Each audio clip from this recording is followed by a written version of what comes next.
We have to realize that life isn't all about the most picture perfect thing, especially when it comes to pregnancy and birth. It's really traumatizing on your body in general to give birth to a baby. And then when you add that extra layer of something, it's that much more difficult. And we just have to be kinder to ourselves. I'm Erica. And I'm Amory. This is Leaning Into Being, the show that allows you to be your all so you can give your all. Brought to you by Hello Mamas and Hey Mama. Hi, Erica. Our guest today is Jodi Klaristenfeld. She has been on an incredible personal journey from becoming a NICU mom to being the founder of Flourish, a platform dedicated to supporting parents of preemies. Yes, I'm so excited to have this conversation with Jodi. She's a mom to an adorable little girl who was born at 28 weeks due to a rare and life-threatening form of preeclampsia and HELLP syndrome. And through her company, Flourish, she is providing so much support for parents of NICU and preemies. Yes, her daughter spent 77 days in the NICU, and she's taken all of her experience and parlayed it into incredible support for other moms that are going through a similar circumstance. Yes. Okay, let's get started. All right, Jodi, take us back to a moment when everything changed with your daughter's early birth. What was going through your mind during those 77 days in the NICU? I have to say, in those first moments, I didn't have any thoughts. It was more an emergency situation, and I didn't have time to panic or anything like that. So in some way, that was a blessing in disguise. I'm a nervous person, so I think that would have just been that much worse. But, you know, in those 77 days, there were so many times that my husband and I just felt so alone and so scared and confused. And more than that, we just didn't know anybody else who'd been through something similar.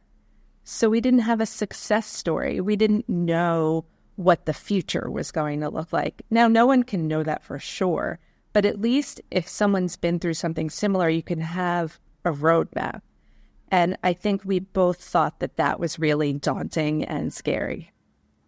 It must have been incredibly terrifying and overwhelming. And gosh, I mean, just so many things. When I read your story, I was just trying to put myself into your position and just all of the flood of emotions and things. How did your experience as a NICU mom and going through that, inspire you to create Flourish? Was there like a particular moment in your journey that you really realized this was your calling? Share a little bit more about that. Early on, I figured that I wanted to do something in the kid space, parent space. I really wasn't sure what that was because I was still in the thick of it. And even after having come home, I was still not enjoying motherhood, if you will. There were so many doctor's appointments. I was still healing myself. And we were just trying to figure out, again, what the next couple of even days, weeks, or months was going to look like. We didn't even focus that far ahead. And I also knew big decisions shouldn't be made right away after such a traumatic experience. But as I saw my daughter progressing and flourishing and thriving, I felt so fortunate and lucky to be able to have curated this wonderful team for her. We would not be where we are today without them. And I knew that I wanted to somehow help others curate their own team and find their own support because we didn't have any. I mean, that's so incredible, just recognizing that your experience can help so many others. I want to take it back a little bit to your experience with how this all started, which was with preeclampsia and HELLP syndrome. Can you shape, one, what that means, and two, your perspective on maternal and neonatal healthcare? Well, first and foremost, my perspective on maternal healthcare, neonatal healthcare this country, we're sort of backwards, even though our country is on the forefront of medical innovation. The way we help parents and support them does not measure up to other countries when it comes to maternity leave and or paternity leave, especially in a situation like this, because I often feel parents shouldn't have to choose when to take that leave. Obviously, you want to be in the hospital when your child is fighting for their lives, but you also want to be able to spend the time home with them after they come home from the hospital. And what many people don't realize is that a lot of women end up leaving the workforce simply because of that their jobs are so inflexible as it relates to leave and support. And we really need to do a better job as a country meeting parents where they are. I understand business and a bottom line and all of that. But if your employees aren't happy, how are they going to have a good work product at the end of the day? So I think we really need to come up with some type of better solution for parents in general, but even more so if you have exigent circumstances, such as what my husband and I had. But getting back to the other part of the question, what is preeclampsia and HELLP syndrome? Quite frankly, before having had my daughter, I knew nothing about either. And, you know, that happens to a lot of people with a lot of things. When something happens, they've never heard of it, never know of it, and then it happens. And you're like, how could I not know this? But preeclampsia actually affects about 20% of women in childbirth per year. That is a pretty large number. It is the leading killer outside of mental health for maternal mortality. And again, so scary, it can come on so quickly without any warning, and no one talks about it. The warning signs basically are extremely high blood pressure. Mine was 190 over like 160, which is near stroke levels, and extreme weight gain, water retention, dizzy, bleeding that's unexplainable, that just won't stop. There's a whole host of things. But again, people, when they think you're pregnant, everything is rainbows and unicorns, and it's just not. There are these complications that are deadly that no one really knows about. And HELLP syndrome is an acronym for hemoglobin, elevated liver, and platelets. You know, you don't have to have preeclampsia in order to have HELLP syndrome, but over 90% of people, if you have HELLP syndrome, do have preeclampsia. And the only way to save both the mother and the child is to deliver early.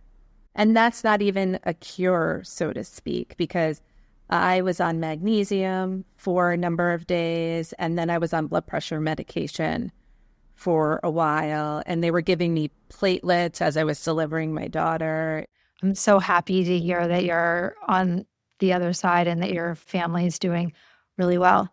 And Jodi, you touched on this a little bit earlier, but I would love to hear more about Flourish. Like, what is the support and the services that you are able to provide?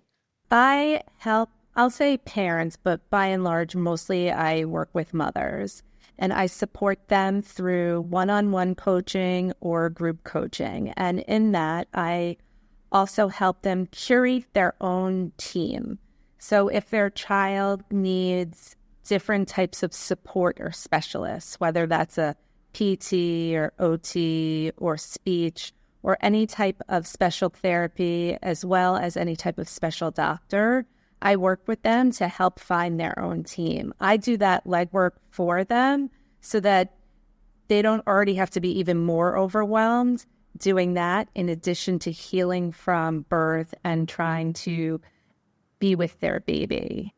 Another thing that I do is that I also, in these sessions, really help moms reframe what it means to be a parent.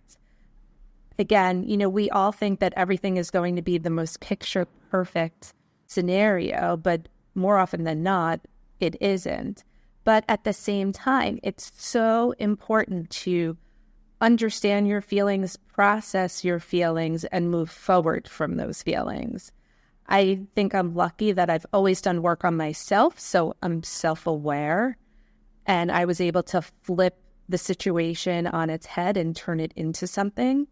But I really help parents do that. And in doing that, they have to realize they have to help themselves before they help their child. That sounds, of course, so practical, but I can imagine it's more emotional than practical, right? Like you're dealing with a lot of emotions at all sides. Like, how do you navigate that personally and also certainly through your experience and help the families within Flourish that you're working with as well? I think for me, talking about it has really helped me navigate my own feelings and emotions as it relates to my daughter, but also she's now 5.5, and seeing all the progress she has made and knowing how far we've come with each passing day, I'm again just filled with gratitude. We recently went back to the NICU on her 5-year anniversary of her graduation from her NICU. We celebrate that kind of almost as like a second birthday, and thought I was going to be overwhelmed with sadness and like feel the trauma all over. And it was quite the opposite. I had tears of happiness because I know how far we've come. And it's in large part to a lot of those same doctors and nurses that were there and everyone else who's helped us along the way. And because I'm far enough out of my NICU journey, I think that also allows me to share a perspective that's far enough into the future to help parents who maybe just be transitioning home or have just come home from the hospital. I can validate their feelings and truly empathize and understand what it is parents are going through. You know, the challenges of their child or themselves might not be exactly the same, but the overarching feelings of guilt or sadness, confusion, isolation, all of these things, or why me, my friends don't understand, no one gets what I'm going through. All of those things are unilateral across the board, and it really helps to validate someone's feelings. At the end of the day, people want to be heard. They don't want to be dismissed. And when you do that, it really goes a long way. Jodi, on Leaning Into Being, we like to talk about and ask about what success really means to you and kind of redefining some of those norms. So since becoming a mom, since going through your experience, how has your definition of success been redefined? What does it mean to you today? It means something completely different than from before I had my daughter. And I also think success is, like everything else, is always evolving. And that definition can always be changing because what's important to you now and your measure of success might be different in a year from now. But for me, where it is right now, success is about being healthy and being happy. And as it relates to my daughter, it's the fact that she loves going to school and loves learning. And when she smiles, when she gets off the bus at the end of the day and tells me how much she loves her friends at school, that to me, what more could I want, right? It's so true. I mean, I'm sure those moments every day are just like extra milestones of joy that you get to experience watching Jenna grow. What would you say to parents that are looking to redefine success when things don't go necessarily as planned? I think the thing is that life is hard, right? In reality, life is hard. There's never going to be a time where everything is the most perfect thing. There are all these always trade-offs and decisions that you are always going to have to make. But I also believe in the power of your mindset, and you have to put your mindset in a place to think positively. Now, That's not to say it's easy. For myself, I had to mourn so many things. Mourn what I thought like my childbirth story was going to be, mourn the fact that I couldn't have any more children, mourn what I thought my daughter's infancy and her first couple of years were going to look like. And it takes work. It's not something that all of a sudden you're going to wake up one day and feel better about. So, I tell parents that you have to really put in the work. And the truth is that you do see the product of that when you see everyone else around you doing well. And as you grow, all of those things kind of fade a little bit more back and back. That's not to say you won't be triggered. I mean, I get triggered all the time, but I have frameworks in place for myself that I know that I can go back to. And Jodi, you mentioned that parents need to get out of their own way. So how can parents overcome self-doubt and feel confident in their parenting decisions? I wish I had the concrete answer for that, Avery, but I always say this to my daughter. We're both learning on the job, right? And also at the same time, most decisions are things that you can actually change, right? What school is she going to? Well, if this school doesn't work, you can try another school. Or if she doesn't like that activity, something like that. But by and large, I do think that parents have to sit down and really do some inner work on themselves. And more than that, have to have someone to talk to. And I think that when it's someone who's not a family member or someone who is vested, it from that perspective helps because it's an outsider's point of view looking in. And there's no judgment, there's no bias, there's nothing. They're just telling you their honest opinion. I definitely agree with you that you don't have any of that baggage that comes with the relationships. It's so important to have someone who's like an outsider and fresh to the situation. Yes, for sure.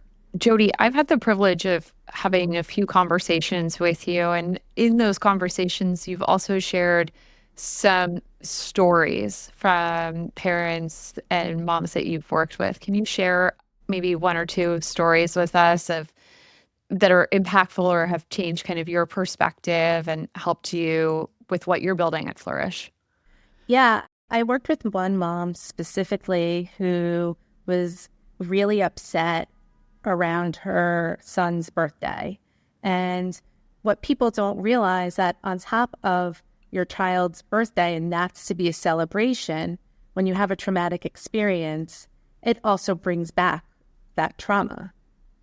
And so her family couldn't understand why she didn't want to have a party and she didn't want to celebrate on that day. She wanted to celebrate on a NICU graduation day instead. And I said to her, look, your son is so little. And at this point, he's not going to know the difference between his birthday and his NICU graduation day. Forget all the loud noise that is your family saying you should celebrate on this day. Do what's best for you, because that's really what matters. Because in the months, weeks, days leading up to that, you start to feel all that nervous energy. I kind of relived my daughter's birthday for like the first 3 years. I would cry and like every day in the week leading up to her birthday. And it's very valid and very real. And she just thanked me so profusely because she said, thank you for giving me permission to feel what I feel. And the truth is, we're all entitled to our feelings. What I said to her really was protecting yourself in this situation is what matters most. Celebrating it on January 1st versus February 2nd is not going to make a big deal to your son in the grand scheme of his life. And giving her that permission, she just felt like a weight was lifted. And she told me they had the best celebration on his NICU graduation date, and she felt good about it. Because it's not only, like I said, it's not only her son's birthday, but it's also the day that she had a traumatic event happen to her. And I think as it relates to birthdays, people don't necessarily understand that. And then for a second one, I would say I was working with a mom and her decision whether or not to have a second after a traumatic birth. And there's a lot of weight and a lot of decisions that go into that as well. It's not as simple as, oh, let's just try again, because constantly thinking in your head, well, is this going to happen again? The chances of whatever traumatic event might be increased depending upon the trauma when you have a second child. And she said every time people would ask her, when is she having another? She just really wanted to tell people to stop asking her, but she felt like she couldn't. And I said to her, look, there's so much that goes into that decision. And the only people that really need to make that decision are you and your husband. Let everything else fall by the wayside. And it's very hard to free yourself of judgment from outsiders. I mean, I feel that all the time. We all do. I said, but if you can take care of yourself first and what you and your husband want, and even if that means you want a child, but you're so scared and how you're going to carry this baby and the different specialists and all these other different, appointments and specialists that you're going to see the second time around, that's okay. You should do that to protect you and your baby. But again, also, if you decide not to have another baby, that's quite all right too. Plenty of people have only one children. And you know what? People don't even realize how hard it is to even have a child. So there are so many sensitivities that we as moms deal with, whether we've had traumatic birth or not. It's such a sensitive topic for all moms. And I always wonder when I hear people ask that question, whether it be to someone who has no children or one child or two children, because you just never really know. I mean, I know I got pregnant easily with my first and then had secondary infertility. And I was always cringing when I would hear people ask that, because they just would have no idea about the pain that had gone into that. And we wanted to have another, but it just wasn't happening for us. And asking that question can bring up so much hurt and pain. So I always encourage people not to ask that question no matter what, right? I'm the same way. And for me, I say this, that I had to mourn what I wanted in a way. My doctor told me, if you were my own daughter, I'd tell you no, not to have another child.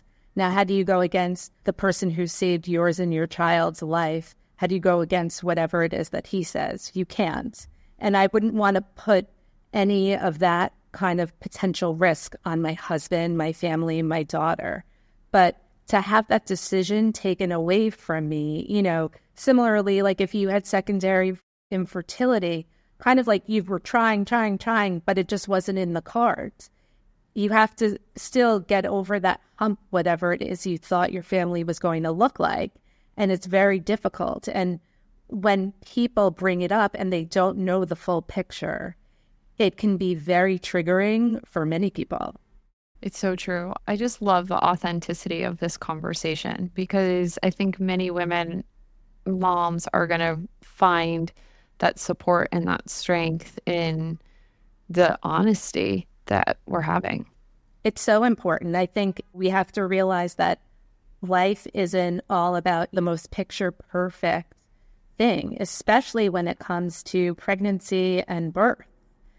It's really traumatizing on your body in general to give birth to a baby. And then when you add that extra layer of something, it's that much more difficult. And again, I am so happy that we live in a time and a place where people are at least now talking about it more, especially as it relates to maybe surrogacy or infertility a little bit more, and postpartum depression and mental health issues.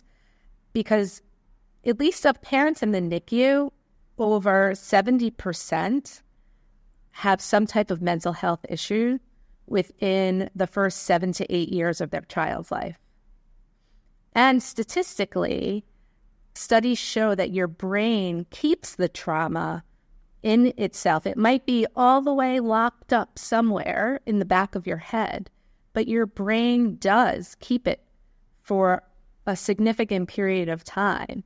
That's not to say that it's going to affect everyone the same way, but we just have to be kinder to ourselves, because there's really no timeline for how people are supposed to deal with emotion and feelings. Absolutely. And what you're saying about locking the trauma in, it's not surprising to me, even for a mom who went through her ideal birth plan and is parenting without any of that trauma. There's still so much there. It's still a huge learning curve that's full of ups and downs. And, we experience postpartum depression and anxiety and doubting ourselves and all of these different things, and the amplification that happens when you're in a scenario like that. No one expects to have a traumatic birth or something outside of their birth plan, to have a child in the NICU. It's just completely shattering. And, when you're looking at the normal insecurities and the quote unquote, I'm calling them normal, self-doubt and challenges that we have as moms managing things, I can't even begin to imagine how that is amplified. Moms have a hard time asking for help normally. Like, what does that look like then when you're a NICU mom and you've got all of these other things that are on your shoulders, like you're managing all the doctor's appointments and instructions and different sleep schedules and all of that. And like, as you said, who's your team, like getting your team put together and all of those things. How do you advise moms to begin to make that journey to reach out and to ask for help? You hit the nail on the head. NICU moms are more apt not to ask for help, which is so interesting because generally they need the most help. But again, they feel so isolated and alone, and potentially because their immediate circle, friends and family, have not gone through a similar experience, that they don't know where to look or how to get help. And, I would say to anyone that's navigating this right now, you will find your village. Your village might look different than what you thought it was, or it might be made up of people that you thought weren't going to be part of the picture, but that's okay. You will find your village.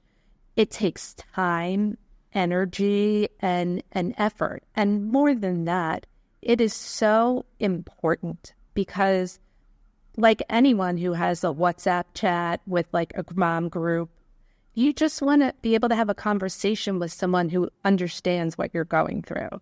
And even more so because the things that you're concerned about are much more acute, and there are much more of them, generally speaking, than a full-term baby without any complications. But on the flip side, I also tell parents too that once they've found their village can grow with them, and you can keep them for years upon years. And what's more is that those people will also know other people to connect you with, so that there's more people involved in your circle. So it's constantly even getting bigger because you just ask them. I think the biggest hurdle is asking for help. And we as women, no matter what, just tend to not. We just carry it all on our shoulders, or we think that it means failure, and when in fact it's a sign of strength to ask for help. I mean, we see that all the time, right, as community members, and that's what we're really looking to build and support, is creating an opportunity for support all along the motherhood journey with Hello Mamas, within Hey Mama.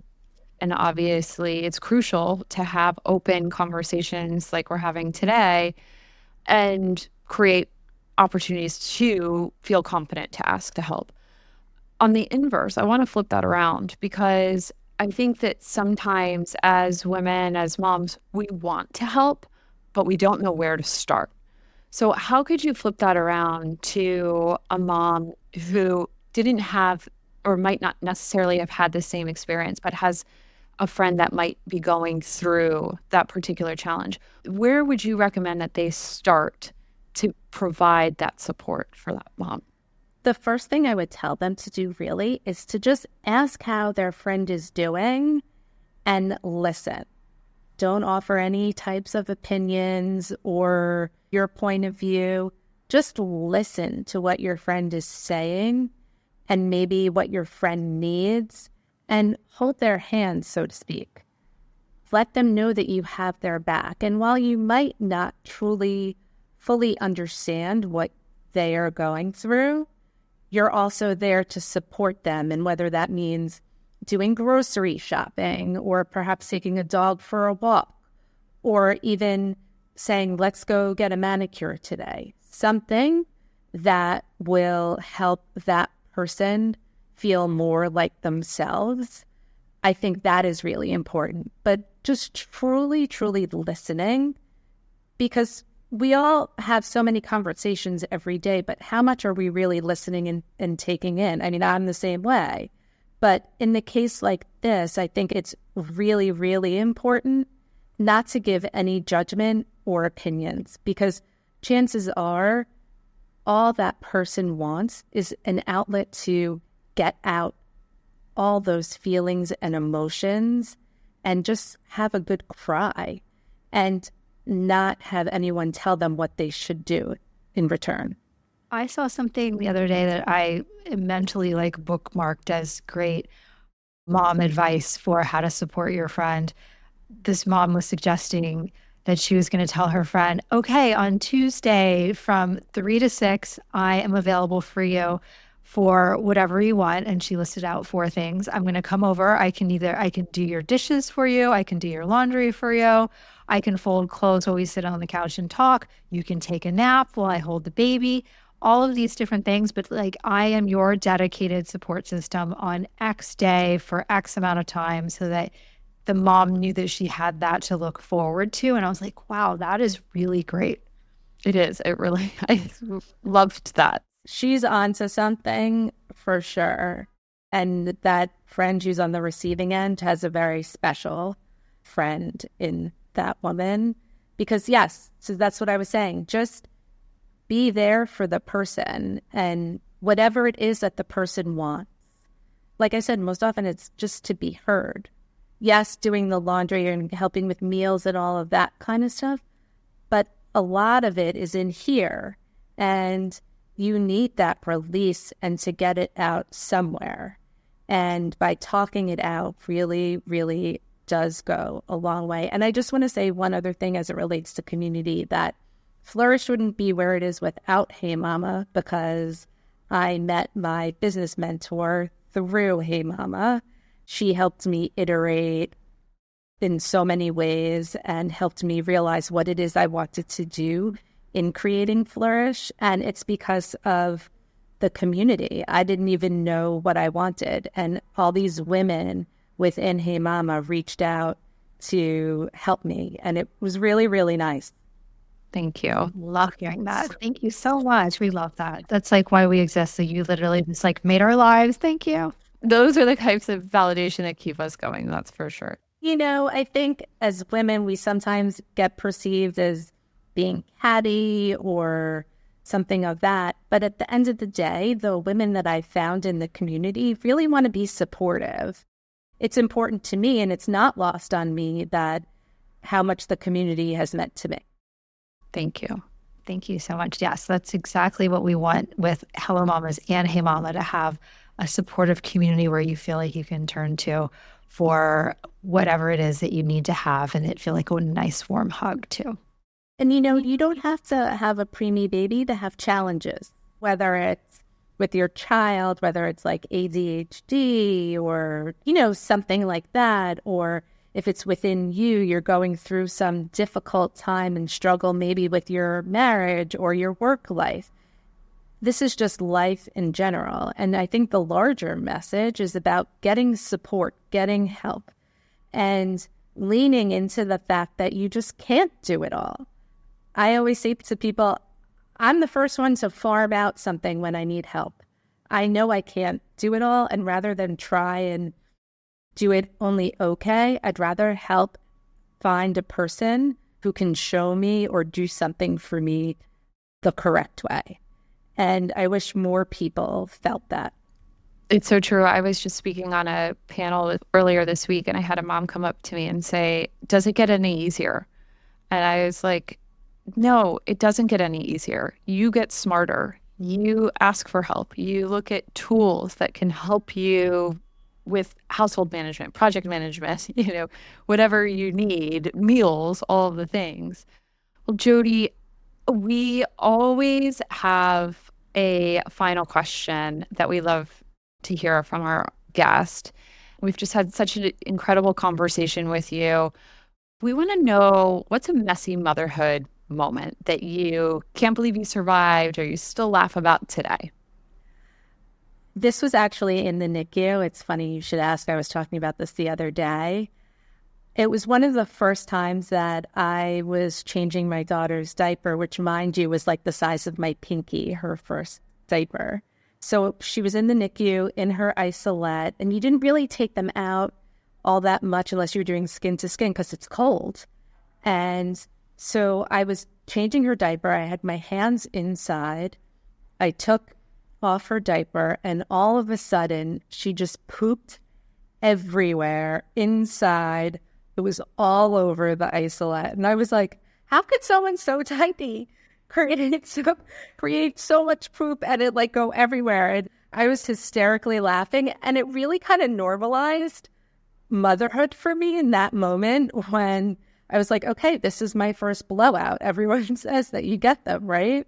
But it really normalized motherhood in a way because everything up to that point was so abnormal.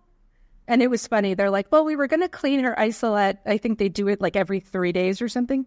Tomorrow, they're like, but I think we're going to do it right now. I'm like, good idea. Oh my gosh. And it's so funny that you say that, being the normalizer for your situation, because it feels like it's the equalizer across motherhood, because every mom has a crazy blowout story. And we've been hearing quite a few of them. And it's always like a great icebreaker too, because every mom just laughs and thinks of that moment in their life. And they're like, oh yes, I've been there. Right, on both ends. Right, Yeah. seriously. Brilliant. We're thanking you so much, Jodi. So great having you on. We really enjoyed the conversation with you today. Thank you. Thank you for listening to Leaning Into Being. To get connected and join the Hello Mamas and Hey Mama community, visit hellomamas.co. Let's connect, support, and grow together in this journey of motherhood.